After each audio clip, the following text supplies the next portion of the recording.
Bismillahirrahmanirrahim. Alhamdulillahi rabbil alamin wal aqibatu lil muttaqin. Assalatu wassalamu ala rasulih sayyidina Muhammadin wa ala alihi wa sahbihi ajma'in. Amma ba'd. Assalomu alaykum va rahmatullohi va barakatuh. Birodarlar, Islom nizomi kitobidan darsliklarimizni davom ettiramiz. Birodarlar, islom mafkurasi mavzusida ketayotgan edik.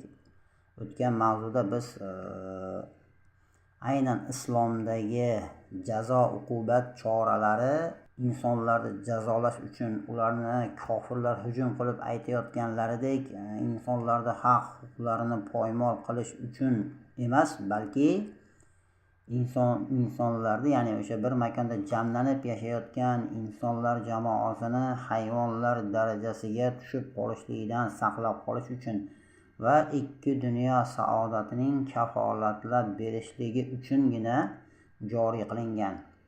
Buni ba'zi bir misollar bilan ham ko'rib chiqqan edik. Shuning uchun shaxs va jamoani tubanlikdan saqlab qoladigan, hayvonlar darajasiga tushib qolishlikdan saqlab qoladigan, Allohning hukmlari bilan, ya'ni shariat qonunlari bilan to'liq yashasagina yuksak jamiyat bo'ladi va jamiyat farovon bo'ladi. Ya'ni faqat shariat qonunlari. Qachonki o'sha bir makonda jamlanib yashayotgan insonlar jamoasi, ya'ni o'sha jamiyat qalblarda xotirjamlik, jamiyatda farovonlik bo'ladi. Ya'ni farovonlik deganda moliga ham joniga ham hech qanday xavf-xatar bo'lmagan jamiyat farovon jamiyat hisoblanadi. Bu faqat shariat qonunlarini mukammal to'liq tatbiq bo'lishi bilangina bo'ladi. Shuning uchun ham shaxs va jamoani mana shunaqangi tubanlikdan saqlab qoladigan, ikki dunyo saodatini kafolatlab beradigan shariat qonunlarini tatbiq qiladigan davlatning bo'lishi zarur. Chunki tuzumni faqat davlat tatbiq qiladi. Shaxs yoki biror bir jamoa tuzumni tatbiq qila olmaydi, balki tuzumni amalda insonlar ustidan tatbiq bo'lishligi uchun albatta kuch va saltanat zarur bo'ladi. Lekin davlatning o'zi bo'lishligini o'zi kifoya qilmaydi. Nimaga desa, davlat tuzumni tatbiq qilishda tayanadigan asoslari bo'lishi kerak. Har bir mabdada shunday. Xoh u kapitalistik tuzum tatbiq qilayotgan demokratik davlat bo'lsin, xoh u sotsializm mabdasini tatbiq qilayotgan sotsialistik mabda bo'lsin, yoki shariat qonunlarini tatbiq qilayotgan islomiy xalifalik davlati bo'lsin, tuzumni tatbiq qilayotgan albatta uning tayanchlari, asoslari bo'ladi. Aynan biz bugungi mavzuda islom mabdasi haqida tanishib kelyapmiz. Shuning uchun biz shariat qonunlarini tatbiq qiladigan o'sha davlatni tuzumni tatbiq qilishdagi eng asosiy tayanch o'zi 4 ta narsaga tayanadi. Boshqa davlatlarda shunaqangi 4 ta tayanch yo'q. Bugun aynan o'sha eng asosiysi bo'lgan o'sha tuzumni tatbiq qiladigan davlatning ustidagi, ya'ni davlat raisi bo'lgan xalifani o'sha qalbidagi Allohdan haybatlanish, taqvo talabiga tayanadi. Shuning uchun ham islomda qonunlarda amalga oshirayotgan iymonli shaxsning Allohdan haybatlanish va uning taqvosidir deyapti. Haqiqatda tuzumni tatbiq qilayotgan shaxs asosan o'sha ikkita narsada ko'rinadi. Buni quyidagi keyingi mavzular davomida ham yana ko'rib chiqiladi. Tuzumni tatbiq qiladigan asosiy shaxs ikkita shaxsga borqadaradi: hokim va qozi. Mana bu yerda hokim degandan murod o'sha davlat raisi bo'lgan xalifa tuzumni tatbiq qiladi. Mana shu xalifada agar Allohdan haybatlanish, taqvo talabi bo'lmaydigan bo'lsa, ya'ni taqvo bo'lmaydigan bo'lsa, tuzum mukammal ijro qilinmaydi, balki u nima qiladi? Suiiste'mol qilib qo'yishligi mumkin. Shuning uchun taqvodor bo'lishligi ham zarur. Chunki bugungi kunda mana misol uchun bugungi davlat rahbarlarini amalda tuzum tatbiq qilish jihatlariga e'tibor bersanglar, misol davlat tomonidan yig'ib olinayotgan xalqning mol-mulklarini o'z egalariga adolat bilan tasarruf qilishlik jarayoniga kelgan paytda qo'lidagi boylik ularni ko'zini ko'r qilib, aslida bu boylik Alloh taolo tomonidan unga berilgan omonat bilan uni o'z egalariga qanday bor shundoqligicha qaytarishligi kerak bo'ladi aslida. Lekin ular nima qilyapti? O'sha davlat tepasidagi prezident va uning atrofidagi 4 ta 5 ta xonadon egalari bo'lgan bir to'da jinoyatchilarni cho'ntagigagina nima qilyapti? Kirib ketyapti. Yoki o'zlarini taxtini mustahkamlash uchun ularda u yerda doimiy o'tirishligini ta'minlab berishga katta va'dalarni qilayotgan o'sha mustamlakachi bo'lgan kofirlarga nima qilyapti? Qo'sh qo'llab topshirib berayotganligini bugun biz guvoh bo'lib turibmiz. Avvallari bu narsalar o'ta pinhona amalga oshirilardi. Bundan 15-20 yillar oldin. Lekin bugungi mana bu kunga kelib turib, mana bu narsalarni hech qanday yashirishga ham ularda nima qolmadi? Yuz qolmadi. Mana o'zinglar yaqinda guvoh bo'ldinglar. Amerika prezidenti la'nati o'sha Donald Trump arab diyorlariga 3 ta davlatga tashrif buyurib, qanchadan qancha ummatning mol-mulklarini, necha trillionlagan dollarlarni nima qildi? Ularni taxtida mustahkam o'tirishligini va'dasi uchun qancha trillionlab dollarlarni ochib ketdi. Yo'yoki bu arab diyorlaridagi hokimlar Amerikaga investitsiya kirgizarmish. Mana bu bahona bilan qancha trillion dollarni olib ketdi. Halbuki o'z egalariga qaytarilishi kerak edi. Va hokazo. Shuning uchun tuzum tatbiq qilayotgan mana bu xalifada agar taqvo talabi bo'lmaydigan bo'lsa, mashaqangiz suiiste'mol qilib qo'yish mumkin. Shuning uchun tuzum tatbiqlagan eng asosiy tayanch mana shu taqvoga nima qilinadi? Tayaniladi. Shunga binoan deyapti, mana davlat ijro qiladigan shariat qonunlarini ishlab chiqish zarur hamda Allohdan haybatlanish taqvo talabiga ko'ra islomni mukammal ijro qilish uchun mo'min shaxsni yo'naltirib turuvchi yo'llanma bo'lishi zarur. Ya'ni hayotda taqvo shu narsani taqozo qiladiki, faqat shariat qonunlarinigina musulmonlar ustidan tatbiq qilishlikni talab qiladi. Bu taqvoning talabi. Shuning uchun agar taqvo talab bo'lmasa, birinchidan shariat hukmlari mukammal tatbiq bo'lmaydi. Mukammal tatbiq bo'lmagandan keyin o'z-o'zidan jamiyatda nima bo'ladi? Parokandliklar bo'ladi. Shuning uchun mana shu taqvo talabi, taqvo nimani talab qilyapti?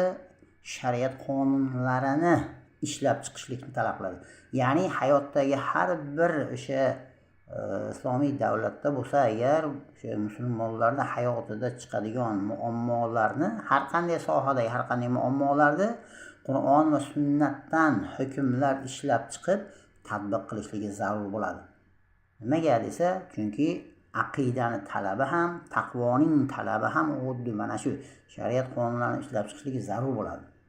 Shu bilan birga islomni mukammal ijro qilish uchun deyapti.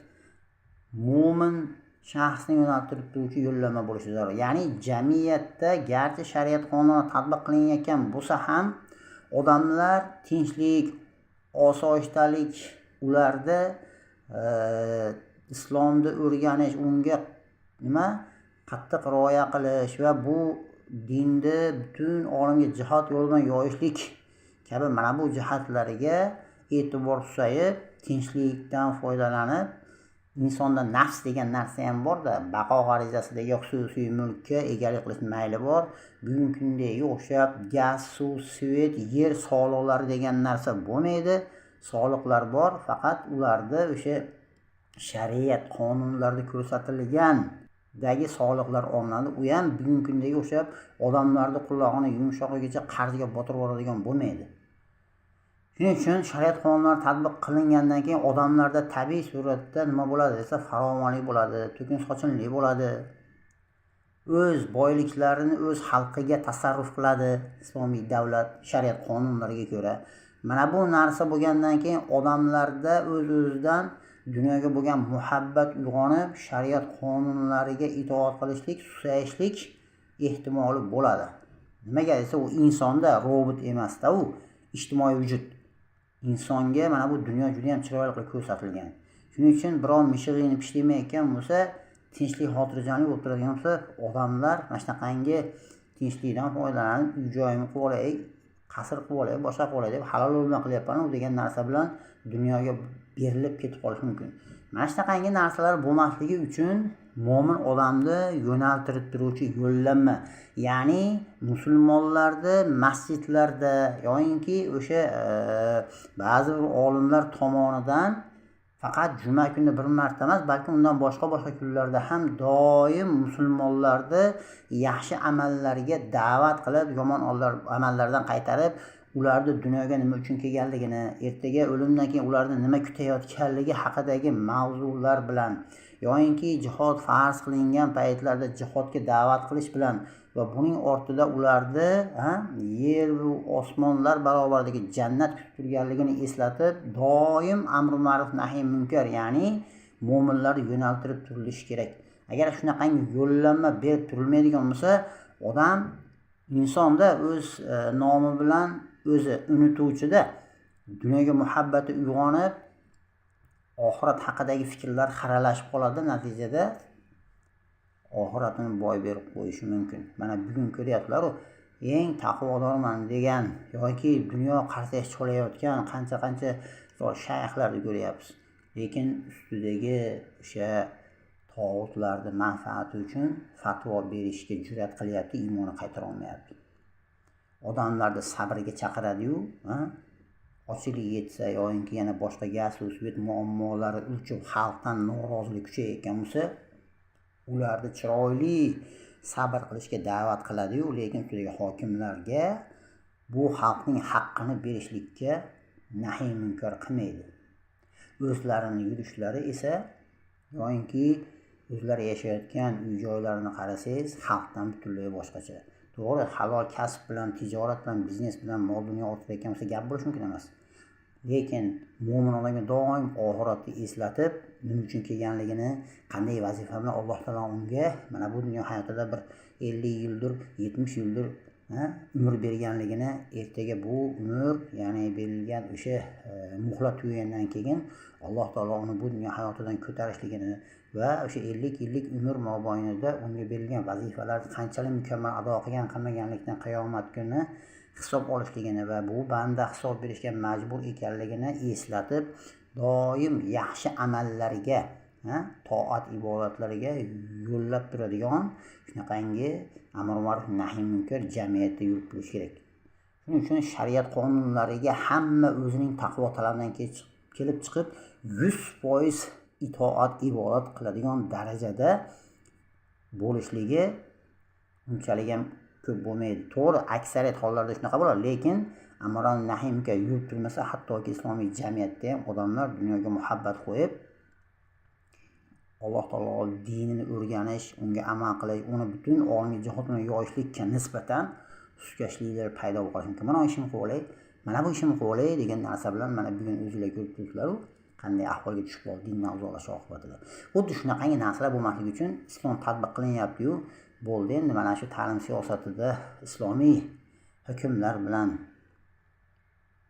ummat, kelajak avlod, yoshlar tarbiyalanyapti. Demak, amr nahiy munkarga hojat yo'q deyilmaydi, balki doim yaxshi amallarga undab turadigan amr nahiy munkar yurib turish kerak. Shuning uchun ham mo'min odamni yo'naltiruvchi yo'llanma bo'lib turishi zarur.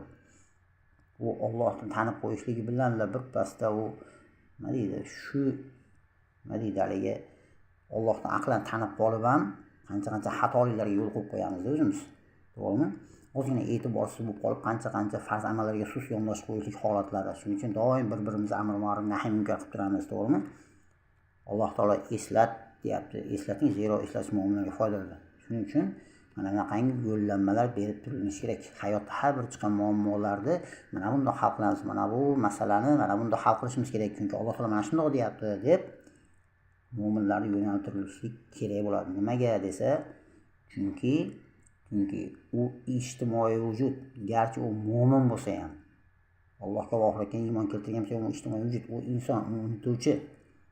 Umar ibn Hattob roziyallohu anhu Ka'b ibn Ahbor roziyallohu anhuga aytibki, Umarni bir nasihat qilib qo'ygin deb har zamonda chaqirib nasihat qilgin deb eshitib o'tirar ekan. Jahannam haqida gapirib berib, soqollari hul bo'lib ketgan darajada yig'latar ekan. Keyin bir ko'ngilni ko'targin desa, naqangi jannat haqida gapirib ham ko'ngilni ko'tarar ekanda. Bir kuni o'sha Ka'b ibn Ahborni chaqirtiruvdi, kelganda endi dedi boshqa kelmay qo'yavergin dedi. Chunki menga o'limda oxiratni eslab turadigan narsa bor. Mana soch soqolimga oq tushdi. Mana shu narsa, shu soch soqolimdagi oqlarni o'zi menga o'limda oxiratni eslab turadi. Endi kimsa ham bo'laveradi deydi. Hattoki jannat bashorat qilingan tirikligida jannat qo'lga kirib qo'yadigan shaxslar men nasihat qilib turgin deb, ya'ni nasihatga nima qilyapti? O'zida muhtojlik sezyapti. Endi jamiyatda hamma shunaqa ham bo'lavermaydi. Jannat qo'lga kirib qo'ygan odamlarki shunday qilib oxiratini boy berib qo'yishdan qo'rqib o'rtasida yashagan ekan. Endi biz erta qachon? Shuning uchun ham xalifalik davlat bo'lish shariat qonunini tatbiq qilayotgan bo'lsa bo'ldi, hammasi o'zini to'g'ri yo'lga tushib ketib qolaveradi emas. Inson tabiatan rohat farog'at xohlaydi, qiyinchilikni xohlamaydi, mehnat mashaqqatni yoqtirmaydi, rohatni yoqtiradi. Bu inson shunaqa narsa, yengillikni yaxshi ko'radi, qiyinchilikni yoqtirmaydi. Shuning uchun shariatga qat'iy rioya qilish yoki islom da'vatini oliy qilish yo'lida qilinadigan jihodlar inson nafsiga yoqmaydi. Biz-ku nafsimizni shariat qonunlariga bo'ysuntirib, Allohga roziligi uchun amal qilamiz. Lekin o'zi insonning nafsiga qo'yilinsa, inson nafsi shunaqa narsalarni yoqtirmaydi.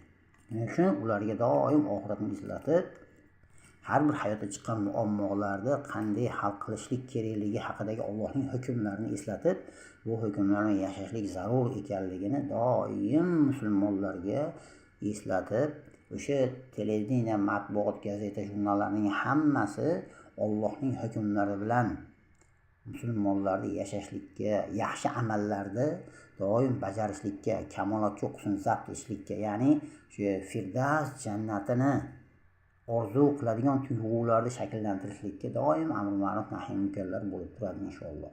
Nima uchun bu narsa kerak desa, chunki islom mukammal ijro qilinishligi uchun o'sha davlatning raisi bo'lgan xalifadagi taqvoni o'ziga kifoya qilmaydi. Chunki Allohning dini hayotda qoyim bo'ldi degani shariat hukmlari mukammal ijro qilinishi kerak. Shariat hukmlari mukammal ijro bo'lishligi birinchi navbatda o'sha davlatning rahbari bo'lgan xalifani taqvo talabiga tayinlanadigan bo'lsa, endi ikkinchi tomoni ham bor. Ya'ni xalq endi biz qutuldik, mana islom hayotini qayta boshlash uchun harakat qildik, mana islom hayot boshlandi, xalifalik tiklandi, endi tuzumni mukammal ijro bo'lishligi, uni butun olamga jihod yo'lidan yoyilishligini ustida g'am qilishlik, bu haqida bosh qotirishlik, buning sabablarini ko'rishlik endi xalifaning vazifasi. Endi davlatni biz tiklab qo'ydik, endi xalifa qilaversin qolganini deyilmaydi.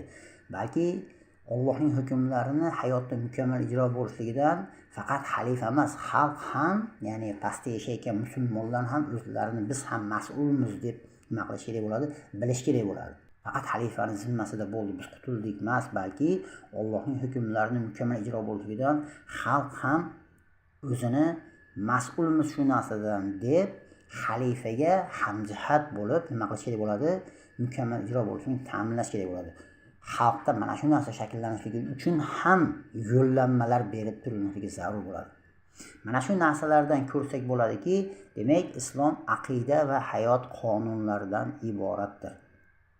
Demak, islom mabdasi fikrat va ayni shu fikratning jinsidan kelib chiqadigan tariqatdan iborat. Ya'ni fikrat degandan murod shu mafkura mavzuni boshlarida gaplashganmiz sizlar bilan, esinglarda bo'lsa, fikrat ya'ni islomda fikriy jihatdan tushuntirib beradigan qismini fikrat deyiladi. Ya'ni aqida va muammolarning muolajalarini fikrat qismi. Endi mana shu muolajalarni amalda tatbiq qilishlikni yo'lini nima deyiladi? Tariqat deyiladi. Chunki shu aqidani himoya qilish, muolajalarni tatbiq qilish va mabdani butun olamga jihod yo'lidan yoyishlik, mana shu 3 ta narsa, mana shu 3 ta ABV desak, mana shu o'sha islom aqidasi va undan kelib chiqqan qonunlarni amalda ijro qilishlikni yo'li degani. Demak, islom fikratini, ya'ni islom hukmlarini shu 3 ta yo'l bilan hayotda qoyim qilinadi. Ya'ni aqidani himoya qilishlik bilan, inson muammolarining muolajalari bo'lgan, ya'ni qonunlarni amalda tatbiq qilishlik bilan va bu Alloh rozi bo'ladigan bu islom nizomi asosidagi hayotni boshqa xalqlarga jihod yo'li bilan olib borishlik bilan, ya'ni mabdani yoyishlik bilan islomiy fikrat hayotda mukammal ijro bo'ladi. Shuning uchun ham islom fikratini hayotda qoyim qilishlikning yo'li, tariqati ayni shu aqidani o'zidan kelib chiqishligi kerak bo'ladi. Islom aqidasi va undan kelib chiqqan qonunlarni, ya'ni fikratni ijro qilishlikning yo'lini boshqa mabdalardan, boshqa tuzumlardan olishlik mutlaqo to'g'ri bo'lmaydi. Tatbiq qila olmaysiz ham uni. Buni iloji ham yo'q. Islom fikrati hayotda qoyim bo'lishligi uchun shu fikratni o'zining jinsidan kelib chiqqan tariqat bo'lishi kerak. Ya'ni islom aqidasini o'zi hayotdagi muammolarni muolaja qilib berdimi, uni hayotda ijro qilishning yo'lini ham islom aqidasini o'zi ko'rsatishi kerak. Boshqa joylardan, boshqa aqidalar berayotgan yo'llar bilan, yo'llanmalar bilan islom qonunlari hayotda tatbiq qilinmaydi. Masalan, Germaniyada islomda iqtisod nizomi tatbiq qilinmaydi, qilolmaydi ham. Chunki islomdagi iqtisod nizomi tatbiq bo'lishligi uchun davlat islom aqidasini qabul qilgan bo'lishi kerak va uni tatbiq qilayotgan shaxs musulmon bo'lishi kerak va u taqvodor bo'lishi kerak. Nimaga desa, qo'liga jaraq-jaraq pullar tushganda, million dollarlar tushganda xalqdan yig'ilgan soliqlar uni xalqni o'ziga berib yubora olmaydi. Hech narsa yo'q. Zakotga haqdor bo'lgan odamlarga, o'z egalariga bera olmaydi u narsani. Chunki ularda amallardagi o'lchov boshqacha, ya'ni manfaat o'lchov. Shuning uchun ham ayni bu islom fikratini amalda tatbiq qilishlikni yo'lini ham mana shu fikratni o'zidan kelib chiqqan bo'lishligi zarur. Chunki shuning uchun men aytaman, ba'zilariga poraxo'rlikka qarshi kurashishlik deydi. Pora o'zi demokratiya degan mana bu kapitalistik mabdani jigari bo'lsa, undan buni ajratib tasavvur qilib bo'lmaydi. Chunki o'sha hokimlarda hammasi pul to'lab o'qigan o'qishlarda va hokimiyatga kelguncha qancha qistir-qistirlardan o'tgan. Endi o'zi kelib turib, yangi prezident bo'lib turib men porani yo'qotaman desa, bu kulgili narsa. U men shu tuzumni jigarini operatsiya qilib olib tashlayman, jigarisidan yasha olaman degandek gap bo'lib qoladi. Uni soqol bo'lishi mumkin emas u. Shuning uchun bu narsani iloji yo'q. Shuning uchun islom aqidasini qabul qilgan odamgina shu aqidadan ketgan qonunlar bilan yashash mumkin bo'ladi. Davlat ham xuddi shunday. O'zi kufr aqidasidagi bir davlat bo'lsa-yu, unga islom iqtisod nizomini tatbiqlasa, O'zbekistonda yoki Qirg'izistonda ta'lim siyosatini, islomdagi ta'lim siyosatini tatbiq qilib bo'lmaydi. Islomda ijtimoiy nizomni tatbiq qilib bo'lmaydi. Shuning uchun ham ayni islom fikrati tariqatdan iborat ekanmi, islomda o'sha fikrati aqida va muolajalar, ya'ni aqida va hayot qonunlari bo'lsa, shu hayot qonunlarini amalda tatbiq qilishlikning yo'li ham, ya'ni tariqat ham shu fikratning jinsidan, o'zidan kelib chiqqan, islom aqidasini o'zi bayon qilib bergan bo'lishligi zarur. Mana shundagina hayot maydonida islom mukammal qoyim bo'ladi. Agar undan boshqacha bo'ladigan bo'lsa, hech qachon islom hayotda qoyim bo'lmaydi. Buni iloji ham yo'q. Shuning uchun ham mana bu joyda aytayotgan gap, ya'ni hayotni boshqarib turadigan qonuni o'z aqidasidan kelib chiqqan bo'lishi kerak. Endi islomda hazorat degan narsa ham bor, ya'ni islomning hazorati, ya'ni dunyoqarashi.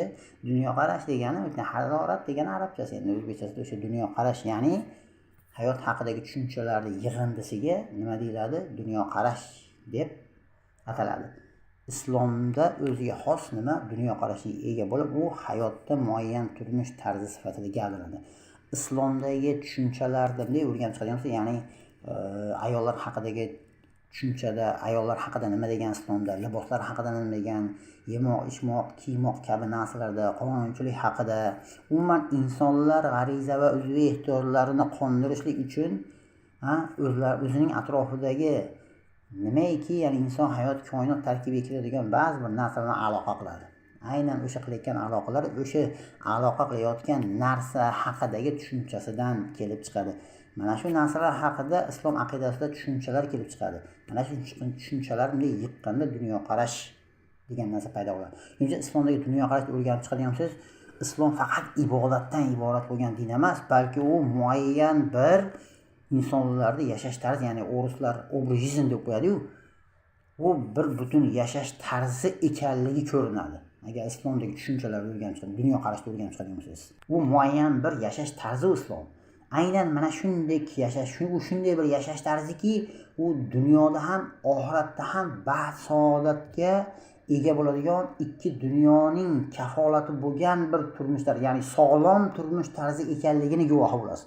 Kimki islom hukmlarini, islomiy tushunchalarni o'rganib chiqadigan bo'lsa, u baxt haqidagi tushunchalar bo'lsin, amallarda o'lchov haqidagi bo'ladimi, liboslar haqidagi bo'ladimi, qonunchilik haqidagi bo'ladimi, insonlar haqidagi bo'ladimi? Umuman o'zi islomda inson g'ariza va o'zbekistonda qondirishlik uchun aloqa qilishlikka mahkum bo'lgan narsalar haqidagi islomning berayotgan tushunchalarni o'rganib chiqadigan bo'lsangiz, u aniq bitta muayyan yashash tarzi bo'lganda eng go'zal yashash tarzi ekanligini guvohi bo'lasiz. Uning uchun xolis islomni o'rganib chiqish kerak bo'ladi-da. Aynan mana shunday Alloh rozi bo'ladigan, mana shunday go'zal hayotni, yashash tarzini butun insoniyatga ham nima qilish kerak bo'ladi? Yetkazishlik kerak bo'ladi. Bu ham islom aqidasining talabi. Chunki Nabiy sollallohu alayhi vasallam aytdilarki, men butun insoniyatga urush qilishga buyurildim, to la ilaha illalloh kalimasini aytmagunlaricha dedi. Bu degani islom aqidasini qabul qilib yoyinki uni e'tiqod sifatida qabul qilmasalar, shu aqidadan kelib chiqayotgan mana shu qonunlarni, Allohning hukmlarini yashashlikni qabul qilmagunlaricha men ularga deyapti, urush qilishga buyurildim. Kimki, qaysiki xalq islomni qabul qilsa yoki islomni qabul qilmasa-da, o'z dinida qolsa-da, lekin shu la ilaha illallohdan kelib chiqayotgan qonunlar bilan yashashlikka, ya'ni disiplinada yashashlikka rozi bo'lsa, moli ham joni ham mendan omonda deyapti. Magaram Allohning haddi bundan mustasno deyapti. Demak, Alloh rozi bo'ladigan mana bunday go'zal turmush tarzini butun insoniyatga yetkazish orqali boshqa xalqlarda ham hayvonlar darajasiga tushib qolishligidan nima qilish kerak bo'ladi? Ularni ham saqlab qolishlik uchun butun insoniyatga islom da'vatini ko'tarib chiqishlik kerak bo'ladi. Bu ham islom mabdasining talabi. Mana bu narsa ham ko'rsatib berilganmi desa, islomda bu narsa ham ko'rsatilib berilgan. Bunday yashash tarzini butun olamga yetkazishlik, ya'ni islom tuzumini, islom nizomini butun insoniyatga olib chiqishlikni yo'li albatta biz bilgan o'sha jihod. Jihod yo'li butun insoniyatga ham olib chiqiladi. Shuning uchun aytadiki, da'vatni yoyish borasida islomning o'ziga xos yo'li bor. U davlat tarafidan tatbiq qilinadi va butun olamga mafkura sifatida olib chiqiladi. Ya'ni mafkura sifatida degani islom hayotdagi har qanday sohalardagi muammolarni hal qilib, muolaja qilib bera oladigan muayyan bir yashash tarziga ega bo'lgan din sifatida ko'tarib chiqilinadi deyapti. Bu esa islom tuzumini tushunish va unga amal qilish jarayonida asos vazifasini bajaradi deyapti. Ya'ni islomni amalda tatbiq qilib va uni butun olamga yoyishlikning yo'li albatta nima ekan? Jihod ekan. Jihod yo'li bilan islom butun olamga olib chiqilinadi. Amalda tatbiq qilish va uni butun olamga mafkura sifatida ko'tarib chiqishlik bu davlat tomonidan amalga oshiriladigan, tatbiq qilinadigan ish. Mana shu narsadan ko'rsangiz bo'ladi, Allohning hukmlari shaxsga taalluqli, jamoaga taalluqli, davlatga taalluqli bo'lgan qismlarga, 3 ta qismga bo'linadi. Shaxs bilan ado qilsa kifoya qilinadigan Allohning qonunlari bor. Jamoaviy suratda ado qilinishi kerak bo'lgan janoza, juma namozlari kabi va hokazo. Ado qilinadigan nimalar bor? Shariy hukmlar bor va davlat tomonidan tatbiq qilinishligi zarur bo'lgan shariy hukmlar bor. Chunki davlatga aloqador, davlat tatbiqiga aloqador hukmlar uni shaxs va jamoaning qo'lidan kelmaydi. Bu albatta kuch va saltanat bo'lishi kerak. Shuning uchun ham amalda tuzum tatbiq qilish va uni butun olamga yoyishlik u davlat tomonidan amalga oshiriladigan, davlat tarafidan tatbiq qilinadigan hukmlar bular. Shuning uchun ham davlat uni butun olamga mashhura sifatida, ya'ni hayotdagi har qanday muammolarni muolaja qilib bera oladigan din, bir butun nizom sifatida nima qilinadi? Uni olib chiqadi. Aynan mana shu islom da'vatini jihod yo'lidan butun insoniyatga olib chiqishlik islomni nizom sifatida tushunib, unga amal qilishlik jarayonidagi eng asosiy vazifa mana shu deyapti. Agar islom amalda insonlar ustidan tatbiq qilinmasa, ya'ni jihod qilib uni butun olamga yoyib borilmasa va u islom nizom sifatida amalda tatbiq qilinmasa, islomni tushunishlik va unga mukammal amal qilishlik kelib chiqmaydi. Mana bugungi kunda internet olamida butun dunyoga islom da'vati yoyilyapti. Amerika islomni bilmaydimi? Hind, Xitoy najaslar, Tayvan, Tailand mushriklari, Yevropa nasroniylari islom dinini bilmaydimi? Islom dini deganda eng oxirgi payg'ambar, eng oxirgi din, boshqa payg'ambar, boshqa din kelmasligi haqidagi ma'lumotlar, da'vatlar ular quloqiga yetib bormaganmi desa, yetib borgan.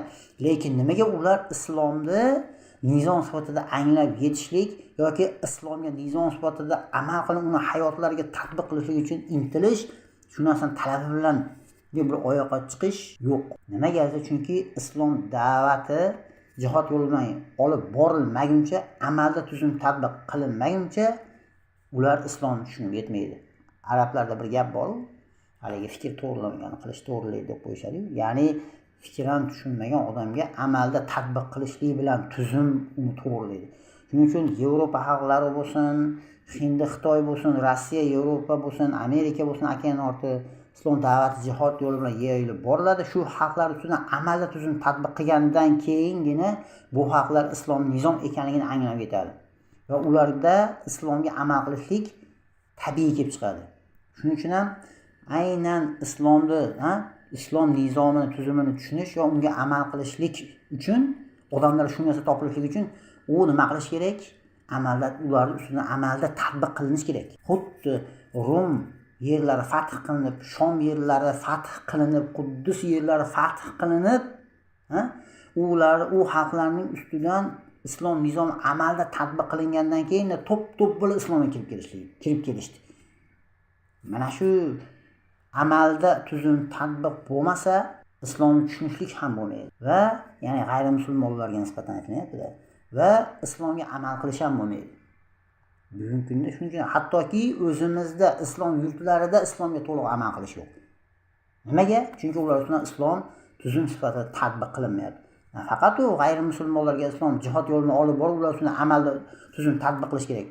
Toki ular islomni tushunib, unga amal qilish kelib chiqsin. Hatto o'zimizning islom yurtlarida ham islomga mukammal amal qilish kelib chiqmayapti. Xolasa o'qiydi, xolasa o'qimaydi. Islom bilan musulmonlar ham hisoblashmayapti.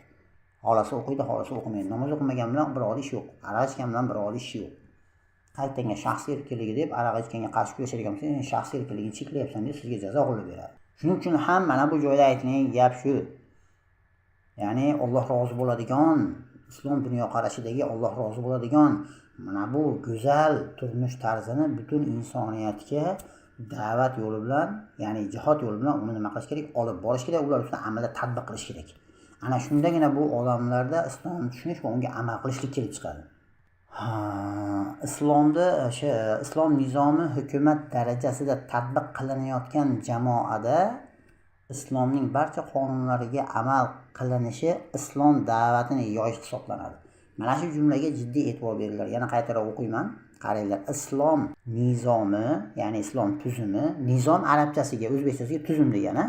Islom nizomi, ya'ni tuzumi hukumat darajasida, ya'ni davlat siyosat darajasida amalda tatbiq qilinayotgan jamoada, ya'ni qaysiki bir makonda jamlanib yashayotgan insonlar jamoasini ustidan islom davlati tomonidan amalda tuzum tatbiq qilinishligini nazarda tutyaptiki, tuzum tatbiq qilinayotgan jamoada islomning barcha qonunlariga amal qilinishi islom da'vatini yoyish hisoblanadi. O'zi aslida islom da'vatini yoyish deganda mana bu biz gapiryapmiz-ku, mana ko'chalarda odamlarga da'vat qilyapmiz, g'ayrimusulmonlarda islomni qabul qilishlikka da'vat qilyapmiz, ya'ni da'vat degani chaqirish degani. Yoki musulmonlarda islom qonunlari bilan yashashga, islomiy hayotga da'vat qilyapmiz, chaqiryapmiz, xalqu hokimlarini qo'shib. Bu ham da'vatmisi? O'zi bu ham da'vat. Lekin aslida o'zi da'vat qanday bo'ladi? Natijali bo'lishi uchun esa da'vat degani u davlat tomonidan amalga oshiriladigan insonlarning ustidan bir makonda jamlanib yashayotgan qaysi makonda bo'lsa ham insonlar jamoasining ustidan tuzumda amalda tatbiq qilishlik, mana shu o'zi haqiqiy da'vat. Nimaga desa, o'zi aslida o'sha islom da'vati deganda bugun nima kerak bor? Jihod qilishlikda, islomga da'vat qilish uchun islomiy xalifali davlati bo'lish shart emas, jihod shart emas deyapti. Nimaga desangiz, sababini keltirib qo'yapti. Qarang, sababi Hind, Xitoy va Yevropa xalqlari okean ortigacha islom da'vati yetib borgani emish. Og'zak yetib bordi. Bunaqa emas, islom da'vatini ularga olib borish kerak degani, ular ustidan islom tuzumini amalda tatbiq qilish kerak degani. Keyin ular islomning haqiqatini anglab yetadi. O'zlarining ustida islom nizomi tatbiq qilingandan keyin islomni nizom ekanligini, uni haq din ekanligini o'z jasadlarida ko'radi. Jasadida isbot qildi deydi-yu. Ular amalda bu narsani ko'rgandan keyin buni nizom ekanligi, u kapitalizmga alternativ bo'lganda ham ikki dunyo saodatini kafolatlab beradigan nizom, hayot tarzi ekanligini ular tushunib yetadi. Ana shundan keyingina to'p bo'lib islomga kirishlik hosil bo'ladi. Shuning uchun ham amalda islom qonunlarini tatbiq qilish mana shu islom da'vatining yoyish hisoblanadi. Bugungi kunda Hindi Xitoyga yetib bordi islom da'vati desa yetib borgani yo'q. Xitoy, Si Zinpin islomni qabul qilmasang rasvoying chiqib ketadi. Dunyo oxirating yonadi, o'z xalqingning gunohini bo'yningga olasan deylik. Putin dedik. Shu bilan islom da'vati ularga yetib bordi, bo'ldimi desa, yo'q bo'ldi emas-da. Payg'ambar alayhisalom nima qilmaganda. Payg'ambar alayhisalom hidoyatga ergashganlarga salom deb turib, Rumning kattasi islomni qabul qilib omonda qolasan. Agar bosh tortsang, butun o'sha majus, o'sha nasroniy o'sha xalqingning gunohi seni bo'yningga bo'ladi deb elchi yubordi, xat yozdi. Ya'ni Rasululloh og'zaki da'vat qildi. U qabul qildimi, qilmadi. Qilmadan keyin nima bo'ldi? Bo'ldi, meni bo'ynimdan soqit qildi, bo'ldi dedimi? Yo'q. Bu maktubning orqasidan u ijobiy javob bermagandan keyin qo'shin tortib borib, garchi Rasululloh davrida bu narsa amalga oshirib ulgurmagan bo'lsa ham, Rasululloh mana shu joylarga qo'shin tortib borib, amalda ularning ustidan tuzum tatbiq qilish uchun jihad yo'lidan da'vat ko'tarib bordi. Rasululloh vafot etganlaridan keyin ham bu ish to'xtamadi, chunki bu ish farz edi. Shu farzni Rasululloh qanday amal qilishlikni ko'rsatib berdi. Rasulullohning vafotlaridan keyin sahobalar bu narsani davom ettirib, shu Rim xalqlarining ustidan amalda tuzum tatbiq qilish uchun, ya'ni ularni haqiqiy islomga da'vat qilish uchun jihad yo'li bilan islom nizomini ko'tarib bordi. Yurtlarni fath qilib, amalda ularning ustidan tuzum tatbiq qildi. Mana shu amalda tuzum tatbiq qilinganligi uchun ham to'p bo'lib odamlar islomga kirib kelib, o'sha paytdagi ajdodlarning bugungi avlodlari, Shom yurtlarining xalqlari islomning tayanchi vazifasini bajaryapti. Buni G'azo xalqining misolida ko'rish mumkin. Shunchalik qirg'in borotlar qilib trillion go'daylar yoqib ekan bo'lsa ham dinidan qaytmayapti. Yoki Qutayba ibn Muslim rahimahulloh olib kelgan bu islomda amaliy tuzum tatbiq qilish natijasida buni haqiqatini adolat his qilib to'p bo'lib islomga kirib kelgan bu markaziy xalqlari 70 yillik xudosizlik tuzumiga majburlab yashalsa-da, lekin birorta xalq islomdan xalq sifatida qaytib ketganligini hech kim bir dalillab bera olmaydi. Na qirg'iz xalqi xalq sifatida, na o'zbek, na tojik, na turkman xalqi xalq sifatida islomdan voz kechgani yo'q. Rus xalqi demokratiyadan, sotsializmdan voz kechdi, demokratiyani qabul qildi. Ya'ni o'zining nasroniy diniga amal qilib, cho'qinib bir narsalar qilib yurdi. Holbuki KGBshnik bo'lgan o'sha Putinning o'zi ham suvlarga tushib chiqib, cho'milib, cho'qinib yurdi. Holbuki ular Xudoning bor degan odamlarni qatl qilib, quvg'in qilib yo'q qilgan odamlar edi. Xuddi shular o'zlari sotsializmni ko'tarib chiqib, o'zlari bugun shu sotsializmdan voz kechib o'rgani kabi bu xalqlar sotsializm bilan yashashga majburlangan, 70 yil majburlangan bu markaziy Osiyo xalqlar islomdan xalq sifatida voz kechmadi. Voz kechtira olmadi. Bu nimani dalolati bu desa, bu islomda amalda tuzum tatbiq qilishning mevalari bu.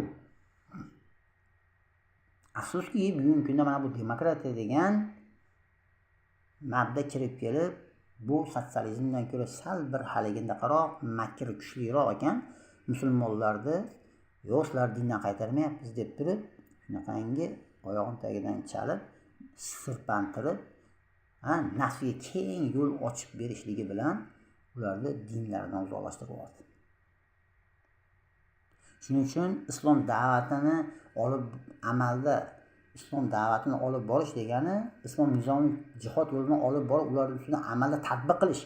Agar bu tatbiqqa ular rozi bo'lmasa, kuch bilan kirib borib bo'lsa ham tatbiq qilish kerak bo'ladi.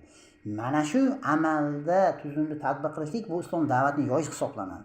Shuning uchun mana bu joyda aytib, islom tuzumini musulmon bo'lmagan xalqlarga tatbiq qilinishi da'vatning amaliy tariqati deb e'tibor qilinadi.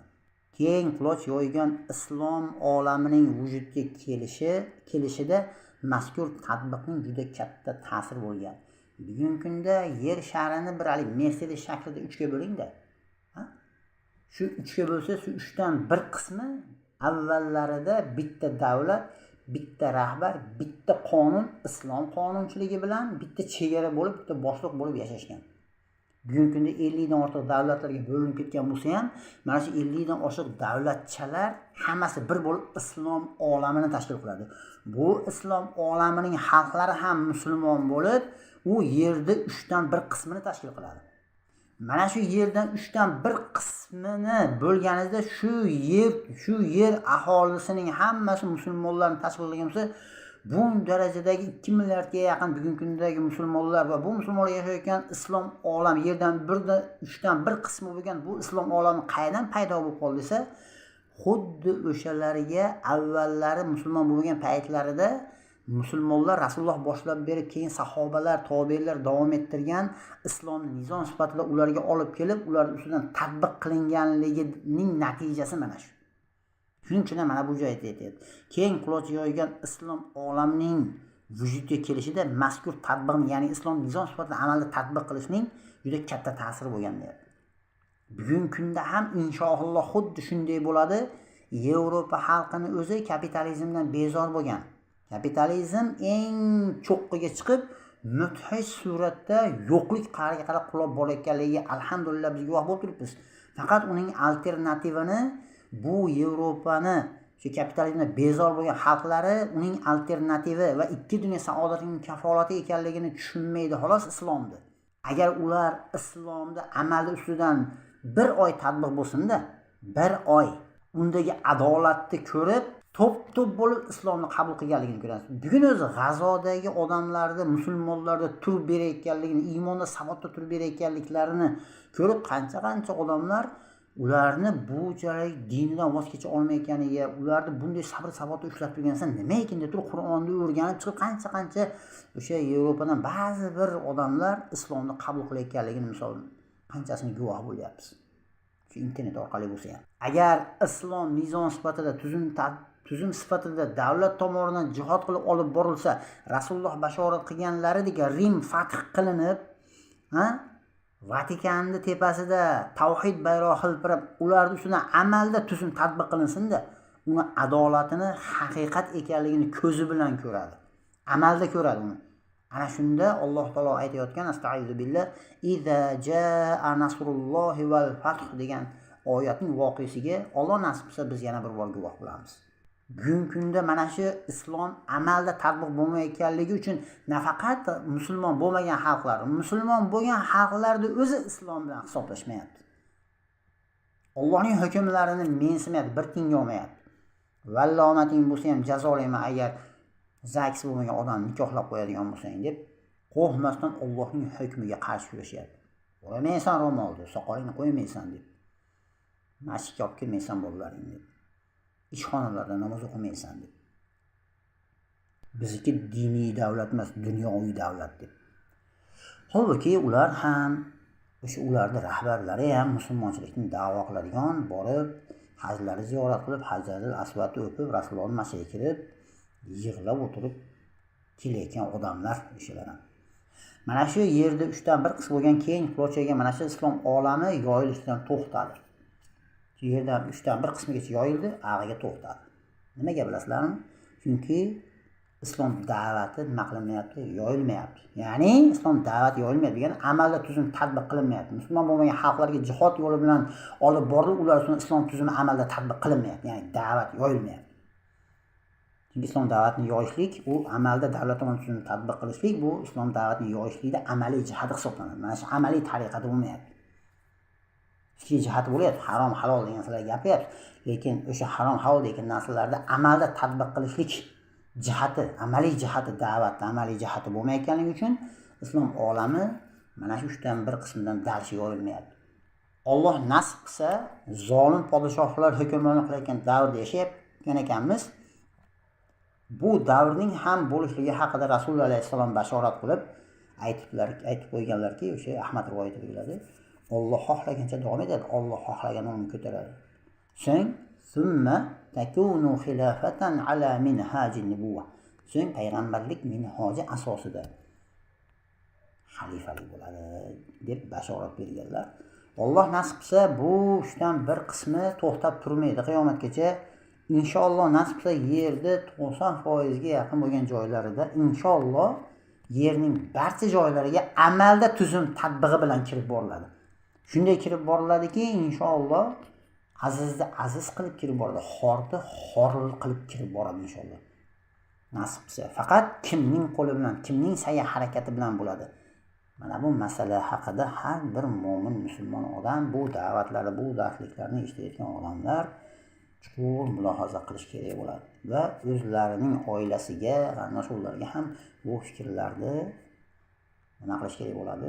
Yetkazib borish kerak bo'ladi. Toki bizning ortimizdagi, bizga quloq soladigan, bizning doiramizdagi odamlar ham o'zlarining bu hayotga nima uchun kelganligini, 50-70 yillik umr, vaqtinchalik bu umr nima uchun berilganligini, qanday vazifalar yuklatilganligini, ertaga ularni o'limdan keyin nima kutayotganligini anglab yetib, shunga hozirligini, tayyorgarligini ko'rsinlar.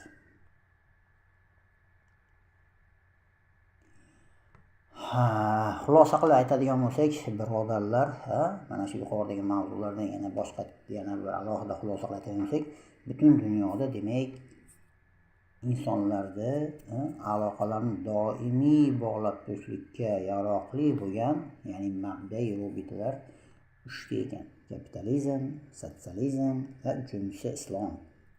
Bu mabdalarda har biri o'z aqidasiga ega, yuqorida aytib o'tganimizdek, shu aqidadan kelib chiqqan tuzumiga ega. Ularda har birini insonlarni hayotdagi qiladigan amallarini qiyoslaydigan muayyan bir o'lchovlariga ega va jamiyatga nisbatan o'ziga xos nuqtai nazariga va shu jamiyat ustidan o'z tuzumini amalda ijro qilishni tariqatiga ega. Shuning uchun bu uchalasi ham nima? Mabda'iy tuzum. Allohu akbar. Demak, bu uchalasi ham mabda.